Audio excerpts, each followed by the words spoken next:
في دياجير الظلام في دياجير الظلام في دياجير الظلام بين آهات الكلام في صراخ الطفل لما بيته أضحى ركام سرت أستجدي صحابي في حمى البيت الحرام لا أرى في الناس جدوى غير تطير الحمام في دياجير الظلام بين آهات الكلام في صراخ الطفل لما بيته Assalamu alaikum warahmatullahi wabarakatuh, dear brothers and sisters in Islam. Welcome back to another episode of the Friday Challenge, a series of videos where I share with you the summary of the Friday Khutbah in the mosque that I attend in every Friday.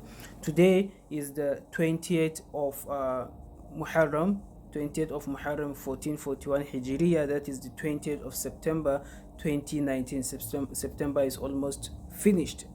Then November, then October, then November, then December, and that's all for 2019. So just a side reminder from me for those of us that have plans for 2019.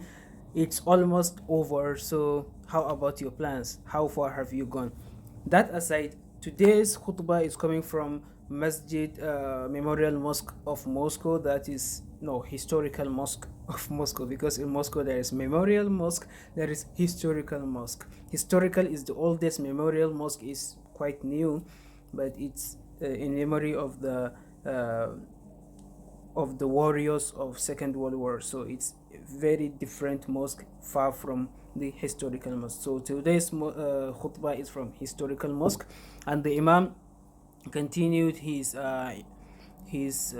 translation or his explanation of the suratul Mulk, Tabarakalladhi biyadihil Mulk, and he talked about the ayah where the people in hellfire, may Allah safeguard us from hellfire, will be asked, alam ya'tikum nadhir, hasn't been any warner or any prophet was sent to you? They said, Bala qad ja'ana nadhirun fakadhabna qulna, that yes, there was a warner that came to us and we rejected him and we said it's all false and all this stuff. So it's a very touching reminder, because people tend to forget about what's going to happen on the day of judgment, and the Quran, Allah in the Quran gives us what exactly, so it's the future. He is telling us about what will happen in the day of judgment and how people will be reacting even in the grave or on the day of judgment or in their final destination, Jannah or Jahannam. May Allah put us on the right, that is in Jannah. Summarily, because today there was there was rain. Even before we arrived the masjid, it was raining, and throughout the time it was raining, and many people, or most of us, even prayed under the rain. May Allah accept it from us, and may He prohibit hellfire upon us. May He grant us Jannah, myself, my family, yourself, your family, and all the Muslims that are worshipping Allah sincerely. Amen. Ok, assalamu alaikum warahmatullahi wabarakatuh, yan da abokan arziki, barkanku da sake dawowa shirinmu na kalubale na juma'a. Wannan jibiyan shine bidiyo na 8 insha Allah, sati na 8, wanda muke dora bayanai akan hutuba, takaitaccen bayanai akan hutuban da aka yi a masallaci. Wannan hutuba tana nan dai daga wannan masallaci, tsohon masallacin Moscow.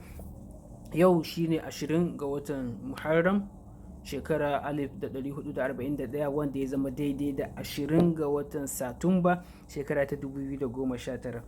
Yau liman ya tunatar da mu akan wayansu abubuwa masu matukar muhimmanci, tunda ya ci gaba da tafsiri ko kuma bayanin suratul Mulk, tabarakalladhi biyadihil Mulk. To sai zo kan ayan da gurin da kafirai ko kuma mujrimai, mushrikai waɗanda suke cikin jahannama ake tambayan su, da suke magana cewa zafi ya yi yawa, sai ake ce musu, shin ba a turo muku wani mai gargadi ba gare ku?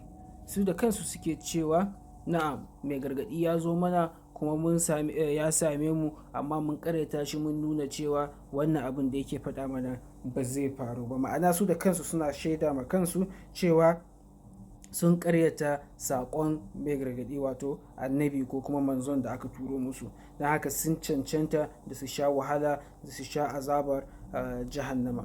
Wannan ɗaya daga cikin mu'ujizar alkur'ani ne, ko in ce wani abu wanda alkur'ani ne kaɗai yake da shi a duk cikin littattafai na duniya, shine littafi ne wanda Allah a cikin littafin yake faɗa maka abin da ya faru da, yake faɗa muku abin da yake faruwa yanzu da kuma abin da zai faru a gaba. Don haka abin da zai faru a cikin jahannama ba mu sani ba, kuma babu wanda ya sani, amma Allah tun da ya sani, ya san me zai faru. Aliman ma kana wa ma sayakunu wa ma lam yakun law kana kaifa yakunu. Allah ya san me zai faru, me ya faru, inda wanda bai faru ba ma zai faru, to ya da ya zai faru. Don haka Allah ilimin su ya shafi ko ina. Shi yasa limamin ya ƙara magana akan sunaye da sifofin Allah na iliminsa gaba da baya, sama da ƙasa, ko ina ya shafi ko ina. Don haka babu wani abin da za ka yi Allah bai sani ba. To shi yasa Allah ya faɗa mana abin da zai faru a jahannama. Allah ka kiyaye mu, Allah ka kare mu daga shiga jahannama, kar ma mu zama wanda suke ciki, wanda za su zama wanda za su yi wannan maganar a cikin jahannama. Allah ka sanya mu a cikin aljanna, da mu da abokananmu da masoyanmu da yan uwanmu da iyalanmu da iyayenmu da duk sauran musulmai baki daya waɗanda suke bauta Allah da ikhlasi akan sunna da manhajin salafus salih, waɗanda suka riga mu da gaskiya da alkhairi. A ci gaba da sanya ni bakudura albajiri da duk sauran waɗanda suke fuskantar jihadi ta ko'ina a cikin addu'a. Na gode, sai wani satin in Allah ya kai. غير تطير الحمام لا أخاف البغي إني بالملمات إمام أنا لا أخشاه كلا بل أنا الشبل الهمام مورد العز سقاني بلسما يحيي العظام في دياجين الظلام بين آهات الكلام في صراخ الطفل لما بيته أضحى ركام سرت